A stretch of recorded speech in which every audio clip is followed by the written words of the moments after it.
Salut tout le monde, c'est Adrien Exal pour une nouvelle vidéo de decklist. Alors on commence tout de suite par le nom du deck. Je l'ai changé, c'est plus Malédiction Xyz. Enfin, si c'est un peu comme le Malédiction Xyz, mais je l'ai bien amélioré quand même par rapport à la dernière fois. On va commencer tout de suite. Toujours la base du deck, hein, les trois Réos. C'est la carte que je joue dans tous mes decks Malédiction Xyz. Toutes les versions, on retrouve le Rayo. Pourquoi Rayo comme carte maîtresse du deck? Tout simplement. Attendez 30 secondes. Je mets la porte. Voilà. Tout simplement parce que c'est Rayo qui peut contrer la plupart des cartes du métagame. Donc, la Mercenaries Sora Adreus, une Tirasse, annuler l'invocation spéciale, ok, donc il peut annuler aussi Zainmain. Donc on peut aussi contrer Zainmain, pardon. On peut quasiment contrer quasiment tout dans le métagame. Bon, on connaît pas encore tous le format actuel qui va après la 22 mars. Mais je pense que c'est un bon deck qui peut faire quand même un peu de résultat dans le truc de mars. Donc voilà, toujours les trois rayos, c'est ma carte préférée. Maintenant que je n'ai plus le néophoton, c'est ma carte préférée. Et oui, j'ai changé le néophoton. Je vais recevoir un brume sombre. Et aussi, voilà, je vais recevoir un brume sombre qui sera, je pense, au trad. Donc à voir après. Donc après les trois rayos, la base Epsilo, trois morphos, trois macarons. Je sais pas si vous voyez très bien. Donc trois morphos. Attends, on va y aller dans l'ordre, excusez-moi. Trois morphos. Voilà. Donc pour les diminutions d'attaque, énorme, très puissante. Bon, attaque très faible, mais quand même 1006 de def. C'est déjà pas mal. Epsilo Macaron, qui peut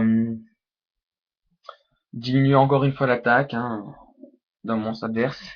Donc genre par exemple, admettons, euh, le Rayo, il a 1900 d'attaque, il tape un monstre et je lui affiche, admettons, 500 points d'attaque. Si je lui affiche 500 points, et ben je sélectionne un monstre, il perd 500 d'attaque. Grâce à l'effet de Macaron. Voilà. Ensuite, bon, 3 papillons de lumière de lune. No comment, c'est le tuteur des Epsilo. Voilà, qui me permet de lancer quelques petites combos que je vais vous montrer tout à l'heure.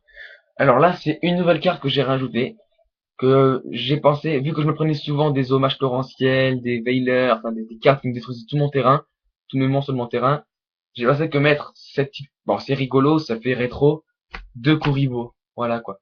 Ça fait rétro, j'aime bien le style rétro de Kuribo, qui peut être vraiment pas mal. On aurait pu aussi jouer Kuribo Ailé.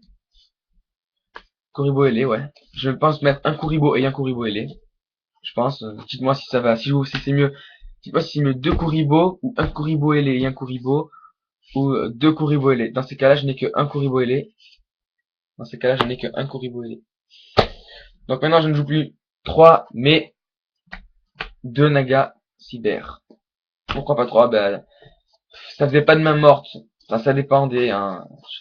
Quand j'en avais 2 ou 3 en main, ça me permettait de tenir 3 battle phases. 3 grosses battle phases, donc c'était déjà pas mal. Voilà. Et là, pareil, pas 3 mais 2 Veiler. Parce que 3 maintenant ça fait trop dans le metagame actuel. Et j'en ai échangé un. Donc j'en recherche un quand même au cas où. On passe au MP. Donc je joue que 18 monstres. Voilà. Ça va pas plus loin que 18 monstres. Je joue par contre, regardez, énormément de cartes magie. Je crois que j'en joue, attendez. 2, 4, 6, 8, 10, 12, 14, 16 cartes magie. Quasiment autant de magie que de monstres. Donc on y passe tout de suite. 2 MST. Pas 3, ben. Pourquoi pas 3? Pas de place, tout simplement parce que je n'ai pas de place. Il est extrêmement complet. 2 écailles d'enragement. Une carte qui diminue l'attaque, qui 2 mini courage. Pourquoi pas 3? Parce que j'ai découvert que cette carte avait un point faible, que je ne connaissais pas avant, et je savais pas qu'il y avait un cost aussi. Qu'il fallait sacrifier un monstre. J'avais mal lu son effet, donc j'ai activé cette carte sans sacrifier le monstre, et quelques duels que j'ai gagnés sont grâce à cette carte, donc ça annule toutes mes victoires avec cette carte, donc désolé Seb, t'as gagné une fois ou deux plus, c'est tout. Bon, c'est tout, mais bon, c'est quand même pas mal. Mon deck ne se base pas forcément sur mini courage. Une nouvelle carte, deux retours du dueliste, deux régénérateurs habillés. joue beaucoup l'effet de papillo opérative.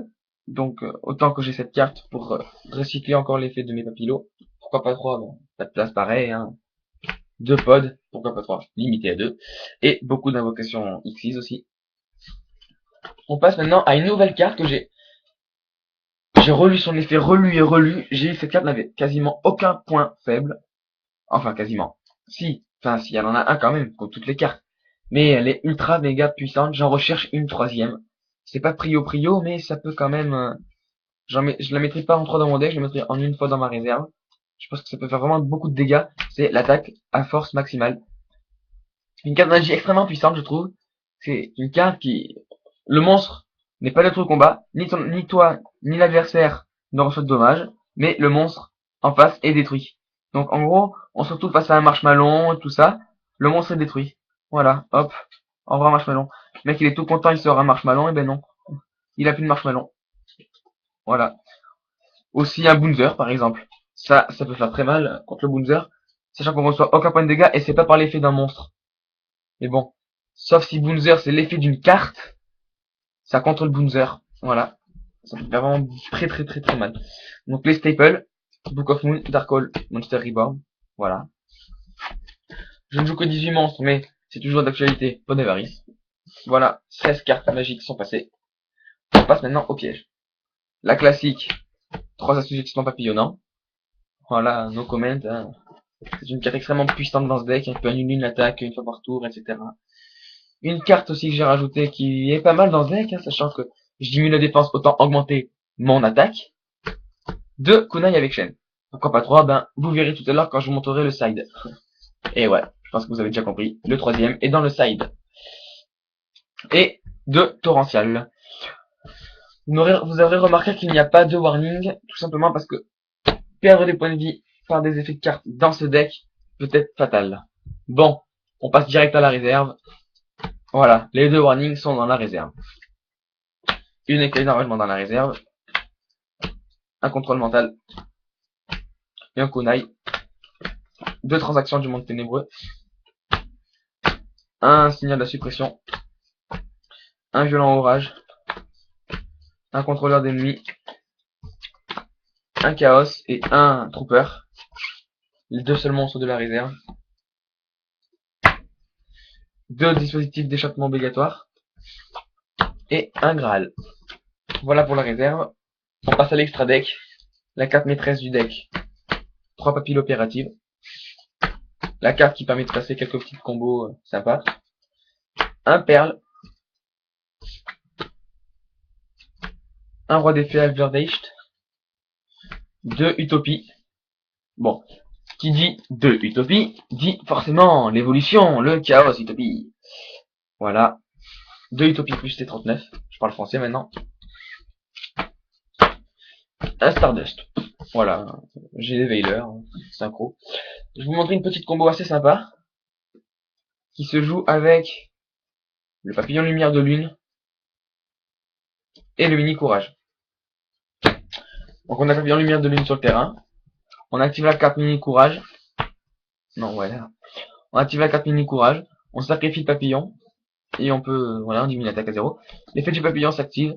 C'est lorsqu'il est envoyé au cimetière. Et ben, j'invoque un monstre papillon. J'invoque Epsilo. Ça dépend lequel.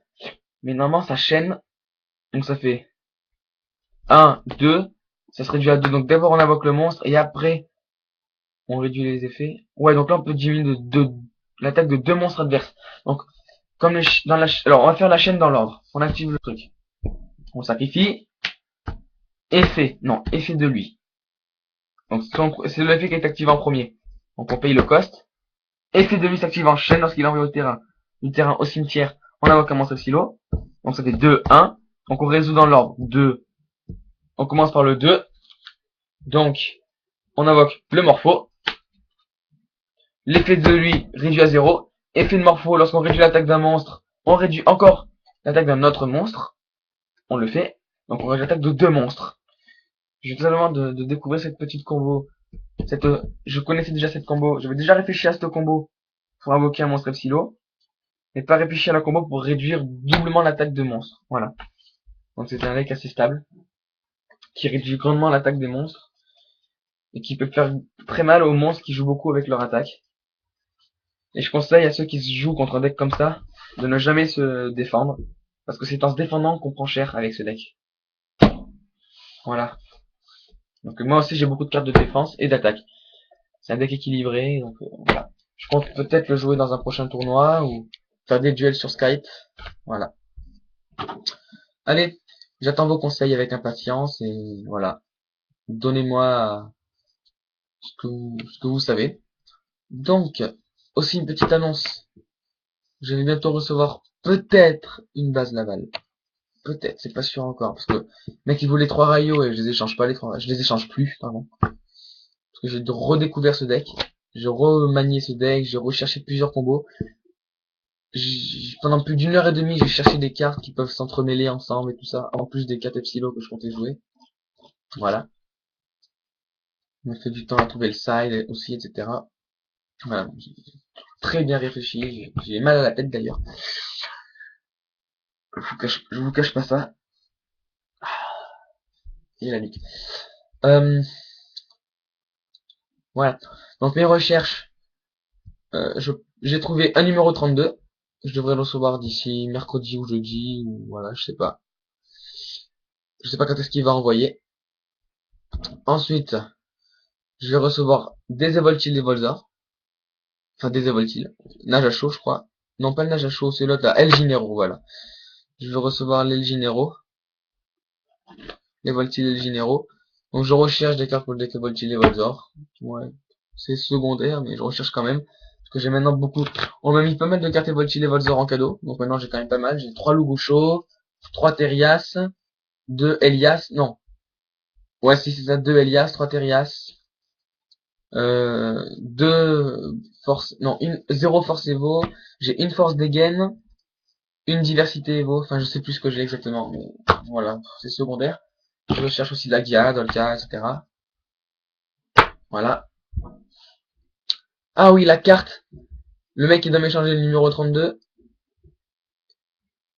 Et là-bas, ah oui, il y a aussi le Shaneburn, il me passe aussi un Shaneburn. Je ne sais plus c'est contre quoi d'ailleurs. J'irai voir tout à l'heure.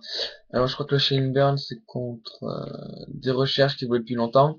Attendez, je vais chercher. Alors, c'est... Comment il s'appelle déjà? Bon, son truc YouTube, c'est... C'est pas lui. C'est pas lui. Je crois que c'est... Caraburé, voilà. Le pseudo YouTube, c'est Caraburé. Mais après, je sais plus qui... Comment... Voilà. Donc, je l'échange, je sais plus quoi déjà. Je sais plus trop quoi. Je crois que c'est... Ouais, non. Ouais, je crois que je vais annuler la base Laval. Ça m'intéresse plus. Non, ça m'intéresse plus. À moins que s'il y en a qui veulent des cartes Laval, vous me le dites, hein. Je pense à Jessica qui recherche pas mal de Laval en ce moment. Mais je comprends pas pourquoi il m'a bloqué. Il m'a bloqué. Il a dû vouloir m'envoyer un message et en fait il a mis bloqué. Et il sait pas comment débloquer. Parce que j'arrive pas à lui envoyer de message, je peux rien lui faire. Il a pas mal de cartes qui m'intéressent. J'ai toujours pas compris pourquoi il m'a bloqué.